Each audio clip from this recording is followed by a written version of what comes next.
दोस्तों नमस्कार, आदाब, सत श्री अकाल। न्यूज़ क्लिक के कार्यक्रम हफ्ते की बात में आपका स्वागत है। इस वक्त अगर देखा जाए तो पूरी दुनिया कोरोना महामारी से जिस तरह से बेहाल है, अपना देश उसका अपवाद नहीं है। अपने देश में 1 मिलियन यानी 10 लाख से ज़्यादा लोग संक्रमित हो चुके हैं। और इस वक्त पूरी दुनिया में जिन देशों में अगर देखा जाए सबसे अधिक संक्रमित लोग हैं, उसमें भारत तीसरे नंबर पर आ गया है। मौतों की संख्या 26,000 से ज़्यादा हो चुकी है।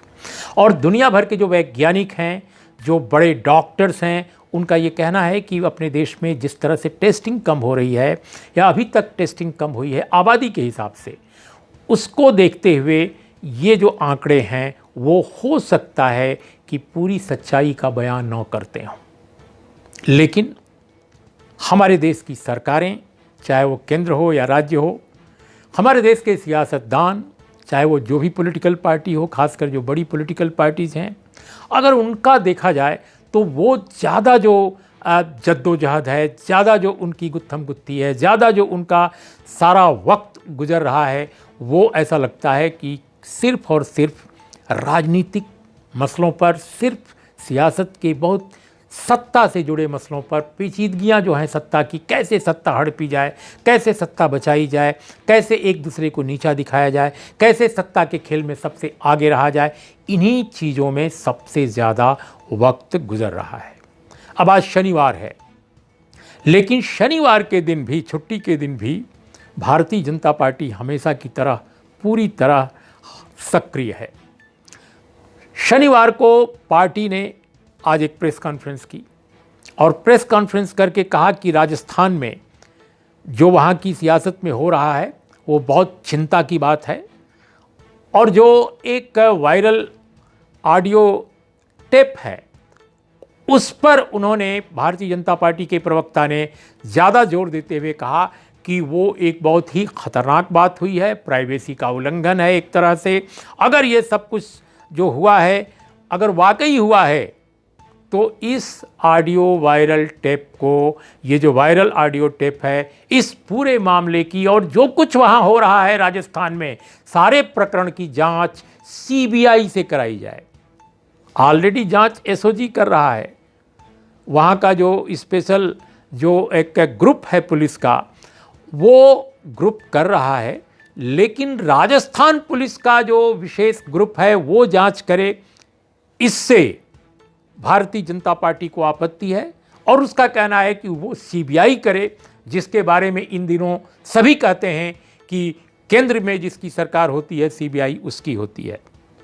और सीबीआई कितना कंट्रोवर्शियल, कितने विवादों में है हाल के कुछ वर्षों में हम सब जानते हैं। लेकिन भारतीय जनता पार्टी का कहना है कि जो जांच वहाँ चल रही है राजस्थान पुलिस के तहत, उसके बजाय सीबीआई करे। अब सवाल इस बात का है कि वो क्योंकि बताया ये जाता है, हालांकि जो एफआईआर एसओजी में हुआ है, जो वहाँ की पुलिस में एफआईआर दर्ज हुआ है राजस्थान में, उसमें किसी भी राजनेता का नाम एफआईआर में, खासकर इस वायरल ऑडियो जो टेप है उसके कॉन्टेक्स्ट में जो एफआईआर है उसमें किसी नेता का नाम नहीं है। लेकिन पार्टी की तरफ से जो एफआईआर कराया गया है उसमें कई नेताओं के नाम हैं, उसमें सेंट्रल मिनिस्टर तक का नाम है, उसमें भारतीय जनता पार्टी के नेता तो नहीं लेकिन एक करीबी सज्जन, ऐसा बताया जाता है कि वो करीबी हैं, उनका नाम है। इसके अलावा कांग्रेस पार्टी के एक एमएलए का नाम है।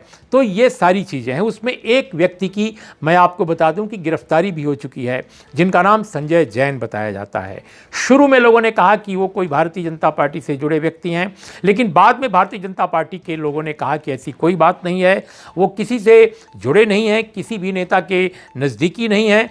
बताया ये जाता है कि वो एक व्यवसायी हैं और उनके बहुत सारे राजनीतिक दलों में संपर्क हैं, लोगों से उनके काफ़ी कुल मिलाकर कनेक्टिविटी उनकी जो है तुरंत हो जाती है जो भी सत्ता में आता है, ऐसा बताया जाता है।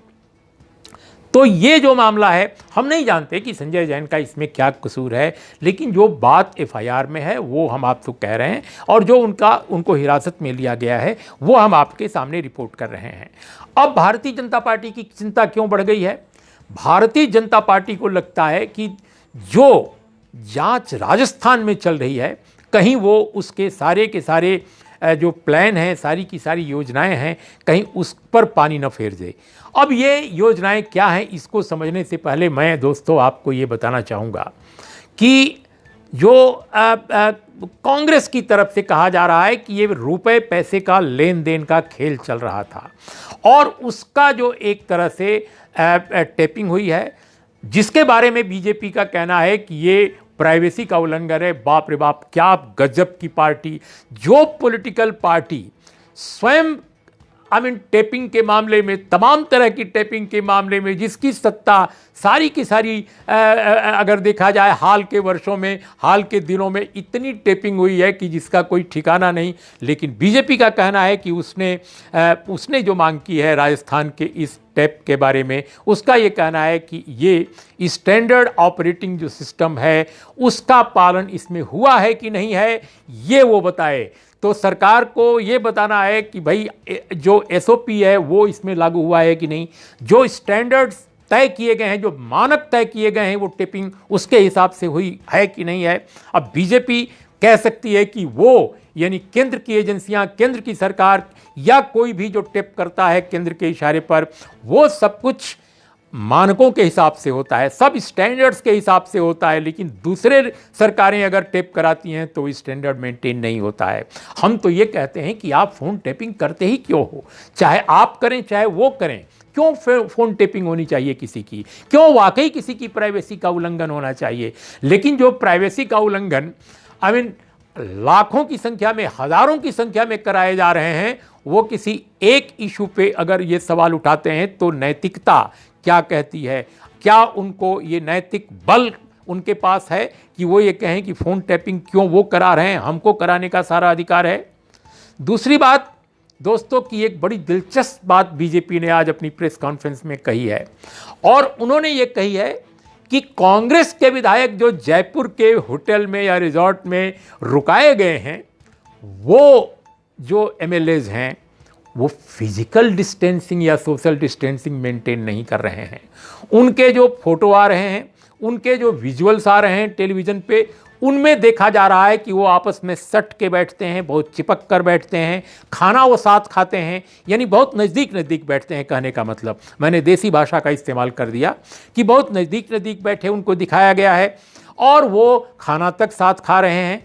ये बहुत भयानक बात है कि वो देश की जनता के समक्ष ये सामने आ रहा है कि वो सोशल डिस्टेंसिंग मेंटेन नहीं कर रहे हैं। अब ये भी कमाल की बात है, भारतीय जनता पार्टी क्या नैतिक बात कर रही है।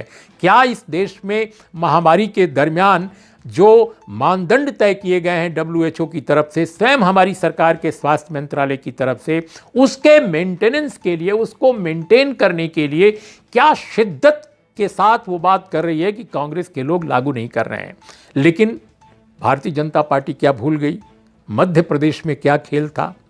अभी कुछ ही दिन पहले की बात है, कोई ज़्यादा दूर की बात नहीं है, ज़्यादा दिन पुरानी बात नहीं है, और ये कोरोना दौर की बात है। कोरोना दौर, कोरोना जब शुरू हो चुका था अपने देश में, आपको मालूम है कि हमारे देश में जब त्राहिमाम मचा हुआ था, जब कई इलाकों में बहुत बुरी स्थिति पैदा हो गई थी, उस वक्त मध्य प्रदेश के भोपाल से इंदौर तक और तमाम जगहों पर, यहाँ तक कि दूसरे राज्यों में भी ले जाए गए वो विधायक, और बहुत सारा जो नाटक और खेल हुआ उसमें फिजिकल डिस्टेंसिंग कितनी मेंटेन की गई थी, क्या सबने देखा नहीं है? शपथ ग्रहण के समय, शपथ ग्रहण के पहले। तो ये पार्टी अपने लिए कुछ करती है और दूसरों के लिए दोस्तों कुछ एक्सपेक्ट करती है। और दोस्तों एक बड़ी दिलचस्प बात है कि आखिर भारतीय जनता पार्टी मध्य प्रदेश में इतने बड़े आसान ढंग से कामयाब हो गई, लेकिन वो राजस्थान में कामयाबी की तरफ बढ़ती क्यों नहीं नजर आ रही है। उसके केंद्रीय मंत्री तक को बार बार बयान देना पड़ रहा है। मैंने गजेंद्र सिंह शेखावत की बात कर रहा हूं, उन्होंने हाल में एक बयान दिया है कि उनका जो उनकी आवाज़ किसी भी टेप में नहीं है। अच्छी बात है, उन्होंने अपनी बात कह दी, लेकिन हमारा ये कहना है कि ये जो बीजेपी में एक अफरा तफरी दिखाई दे रही है, बार बार बयान आ रहे हैं, बार बार सफाई आ रही है, वो क्यों? क्या मध्य प्रदेश की तरह राजस्थान में कामयाबी उनसे छिटक रही है? क्या सचिन पायलट की बगावत के बावजूद काम में आ नहीं रही है उनकी बगावत? क्या वजह है दोस्तों? सबसे बड़ी वजह फिलहाल जो भारतीय जनता पार्टी के नेताओं के लिए चिंता का सबब बनी हुई है वो कांग्रेस पार्टी नहीं है। दरअसल वो सबसे बड़ी समस्या स्वयं भारतीय जनता पार्टी के अंदर है जो मध्य प्रदेश में नहीं थी, और वो ये है कि वसुंधरा राजे सिंधिया भी लगा लीजिए, ये वसुंधरा राजे सिंधिया किसी भी कीमत पर भारतीय जनता पार्टी का जो आला कमान है उसके गाइडलाइन या उसके दिशा निर्देशों के तहत, या यूं कहा जाए कि जो स्टेट लीडरशिप भी बीजेपी की है, जो जाहिर है सेंट्रल लीडरशिप के डायरेक्शन पर ही काम करती है, उसके हर डिक्टेट पर वो अपनी भूमिका नहीं तय करती हैं। और इसका सबसे बड़ा सबूत है कि पिछले दिनों जब जयपुर में बहुत सारी गाहमा-गहमी चल रही थी, वसुंधरा राजे जी उस गाहमा-गहमी में किसी भी महत्वपूर्ण भूमिका में दिखाई नहीं पड़ी। सभी नेता अपनी अपनी भूमिका में थे, लेकिन जो पूर्व मुख्यमंत्री हैं, जो राजस्थान की सबसे बड़ी आज की तारीख में बीजेपी की नेता हैं, वो नहीं थी। और यही नहीं, सचिन पायलट जो उतावले हैं सत्ता पाने के लिए, वो सचिन पायलट ने भी इंटरव्यू में अखबार में दिया बयान, और एक इंटरव्यू जो उन्होंने दिया था अखबार को, उसमें कहा और नाम लेकर उनका हवाला देकर कहा कि वो जिस तरह का उनकी हॉबनॉबिंग है मौजूदा चीफ मिनिस्टर से, वो कोई छुपी हुई बात नहीं है। बीजेपी के जो और टॉप नेता हैं वो तो सीधे नहीं कहते, लेकिन सचिन पायलट ने तो सीधे कह दिया। तो कुल मिलाकर वसुंधरा राजे एक बड़ी समस्या, एक बड़ी बाधा, एक बड़ी ऑब्स्टेकल जरूर बनी हुई हैं भारतीय जनता पार्टी की जो राजस्थान में रणनीति है, सत्ता को अपदस्थ करने की, कांग्रेस के गहलोत सरकार को अपदस्थ करने की। शायद वसुंधरा जी को ये एहसास है कि अगर गहलोत सरकार अपदस्थ की जाती है तो उन्हें सत्ता पर बैठने का मौका नहीं मिलेगा और किसी और चेहरे को लाया जाएगा। और फिर वो सचिन पायलट के लिए क्यों कप्तानी करें? अपनी पार्टी की कप्तानी वो सचिन पायलट के लिए क्यों करें? तो ये भी एक बड़ी समस्या है। और ये मध्यवर्ती जातियों में दोनों नेताओं का आधार है, वसुंधरा जी का शायद ज़्यादा है और सचिन पायलट उभरते हुए नेता हैं जिनका मध्यवर्ती जातियां जो राजस्थान की हैं उनमें एक जनाधार बन रहा था। तो ऐसे में दोस्तों मुझे ऐसा लगता है कि इस पूरी लड़ाई में अगर अभी फिलहाल देखा जाए तो सबसे बड़ा घाटा कांग्रेस पार्टी के साथ, कांग्रेस पार्टी अपनी सत्ता भले बचा ले, लेकिन घाटा तो उसको हुआ है, पॉलिटिकल लॉस, कि उनका एक नेता सचिन पायलट उभरता हुआ नेता उनसे छिटक गया। लेकिन अगर इंडिविजुअल लेवल पर देखा जाए, एक व्यक्तिगत स्तर पर देखा जाए, तो सबसे बड़ा घाटा किसी और को नहीं है, वसुंधरा राजे को नहीं है, शेखावत साहब को नहीं है, किसी और नेता को नहीं है। सबसे बड़ा घाटा सचिन पायलट को है, जिन्होंने कांग्रेस में एक उभरते हुए बड़े नेता का जो खिताब उनको मिला हुआ था उसको उन्होंने खो दिया है।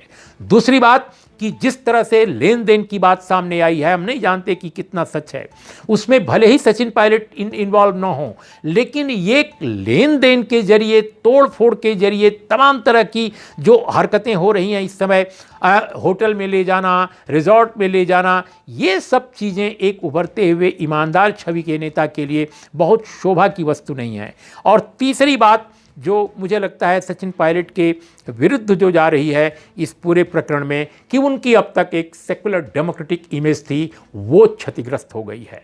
बीजेपी के साथ वो नहीं जाएंगे, बीजेपी में वो शामिल नहीं होंगे, वो बार बार बयान दे रहे हैं। ये सारी चीज़ें जिस तरह से सामने आ रही हैं, और विधायकों का फिर हरियाणा में टिकना, किसी और प्रदेश में नहीं, हरियाणा में टिकना, सरकार का एक तरह से प्रोटेक्शन पाना, ये बातें भी बता रही हैं कि वो अपने सेकुलर डेमोक्रेटिक क्रेडेंशियल से उन्होंने कंप्रोमाइज़ किया है। तो दोस्तों आज की जो बड़ी कहानी है वो उसमें यही तीन बातें उभरती हैं कि बीजेपी वाकई बेचैन हो गई है, कहीं ना कहीं मध्य प्रदेश की तरह उसको राजस्थान में सफलता, कामयाबी नहीं मिल रही है। वो प्रेस कॉन्फ्रेंस पर प्रेस कॉन्फ्रेंस कर रही है, सफाई पर सफाई दे रही है और आक्रामक होने की कोशिश में वो कई बार ये भूल रही है कि कांग्रेस जो कुछ कर रही है राजस्थान में वो मध्य प्रदेश से लेकर पूरे देश में वो कर चुकी है।